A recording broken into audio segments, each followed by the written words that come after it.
Hey everyone, welcome to Logan's Mosh Pit. Glad to have you here. Do me a favor and please subscribe if you haven't already.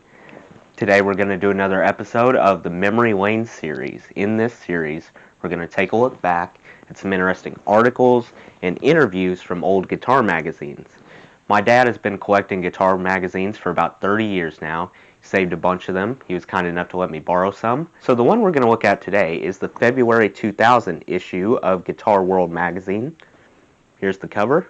Today's article features none other than Carlos Santana. In this article, Carlos Santana simultaneously articulates how his 1999 Supernatural album surpassed his expectations and how Woodstock, the jumbo concert organized by the stockman at Lowe's, wound up sending his music career to new heights. By the way, Supernatural sold 30 million copies globally. To put this number in perspective, that's more than Australia's current population. So without further ado, let's focus on the article. Lo and behold, Supernatural is enjoying a long run at number 1 on the Billboard Top 200 album chart at the time of this writing. In the single Smooth, Santana's duet with singer Rob Thomas of Matchbox 20 is currently number 1 on Billboard's Hot 100. This is the first time in Santana's 30-year career that he's had a number 1 single. The last time he had an album at the top of the charts was way back, when his classic disc, Abraxas and Santana 3, went to number 1 in 1970 and 71, respectively. Supernatural may well yield a few more hit singles before its flight is over. In my heart, it feels like it hasn't hit the ceiling yet, says Santana. It feels like it's still going up. Not that Carlos is smug about all this. He's as surprised as anyone else that Supernatural has gotten as huge as it has. More shocked than surprised, he says, because I had no idea that the album's success would take on this configuration, and I'm very grateful. Our goal was to reach out to junior high, high school, and universities and make new friends. That goal has been met. Pragmatists might say that Supernatural's phenomenal success has less to do with the angel Metatron than it does with the pop hit makers Lauryn Hill, Wyclef Jean, Eric Clapton, Everlast, Dave Matthews, and others who contributed to Santana's album. But it is Carlos's coruscating guitar style and all-consuming musical passion that imparts coherence and purpose to the album's disparate voices. It's a feat that might only have been attainable by Santana, one of the most eclectic musicians to emerge from rock music. A true world beat godfather, Santana has embraced blues, rock, jazz, reggae, African, and of course Latin music at various points in his eventful career. He has performed and recorded with, to name just a few, John McLaughlin, Aretha Franklin, Bob Dylan, Stanley Clarke, Herbie Hancock, McCoy Tyner, Jefferson Airplane, Maury Conte, Salif Keita, John Lee Hooker, Junior Wells, the Fabulous Thunderbirds, and Willie Nelson. Some of Santana's records have enjoyed more commercial success than others, but he's never lost faith or respect of musicians and devotees of great guitar playing. Now let's transition to the year 1967. 1967 was also the year when Carlos climbed on stage at the Fillmore West for the first time in his life, joining in a jam with members of the Grateful Dead, Jefferson Airplane, and Butterfield Blues Band. He was spotted by Fillmore owner and rock impresario Bill Graham, who became a lifetime supporter and eventually Santana's manager. Graham gave Carlos his recording debut, a guest shot on the live adventures of Mike Bloomfield and Al Kooper. The concert double album recorded at the Fillmore West is a follow-up to Kooper and Bloomfield's popular Super Sessions album.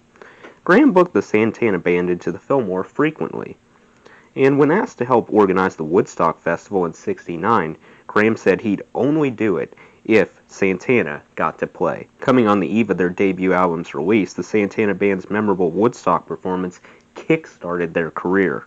Looking back on the event, Carlos is still somewhat amazed that the band pulled it off. Misinformed as to what time he'd be going on, the guitarist ingested some hallucinogens not long before hitting the stage. The bands were all trying to make it happen, regardless of the mud and all the other circumstances there, he says of Woodstock. You gotta understand that in 3 days, the elements go like waves. There were the natural elements plus all the mescaline and psychedelics people were taking, so you'd see that chemistry happening to the groups. Some of the groups fared very well, and some were wiped out. I think we were both we fared best on Soul Sacrifice. By that point in the set, I had come back from a very intense journey. As for the rest of the concert, I know I was in a pretty liquid state. In October 1969, 2 months after Woodstock, Santana's self-titled debut album was released. It introduced an exciting new approach to the extended rock instrumental. Tracks like Soul Sacrifice and Jingo had plenty of improvisation, but they were incredibly tight, something that instantly set them apart from most of the loose, shambling, free-for-all hippie jams of the day. With so many percussion instruments going at once, the rhythms couldn't afford to be nebulous, and in Santana's case, they never were.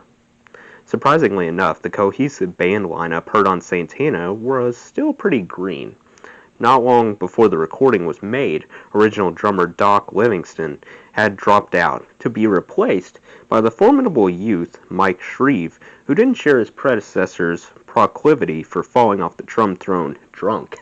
Conga player Marcus Malone, who had played a big role in formulating Santana's rhythmic approach, had also left the fold in trouble with the law. I think he killed someone, Carlos recalls.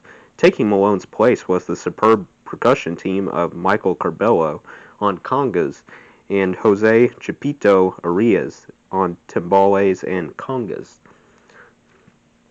These new players joined forces with Carlos, Greg Rowley, and veteran Santana band bassist Dave Brown. Many of the songs on Santana had been recorded once before for an album called Freeway Jam, cut in LA with producer David Rubinson. That album was never released. Carlos, who has never had any great love for Los Angeles, felt the vibe wasn't right. But thanks to the studio experience and tons of live shows, the band and material were well owned by the time the Santana album was recorded. While it was the album's marathon instrumentals that caught the fancy of musicians and other countercultural hipsters, the Santana album's commercial breakthrough was the vocal number Evil Ways, a tune by artist Willie Bobo that Bill Graham had brought to the group. With its I-IV Dorian amp and insistently sensuous Gajara rhythm, Santana's recording of Evil Ways proved to be the blueprint for many of the group's future hit singles. I remember Bill Graham brought us into his office, Carlos recalls, and he said, "Look, your music is really great, but you need some songs. When you get signed up, that's the first thing they're going to tell you. You need 3.5-minute singles." And sure enough, when we signed with Columbia, that's what Clive Davis, head of Columbia at the time, said to us. So Bill Graham and Clive Davis were our first mentors to teach us the discipline of singles, because we had no clue at the time what a single was. They taught us how to put our vision into the mainstream by doing singles instead of just jams. With the success of Evil Ways, the Santana album, and the prestige conferred by his band's Woodstock appearance, the kid from Otlin had become a bona fide rock star. Well, that concludes the article. Let me know what you thought of the article in the comments below.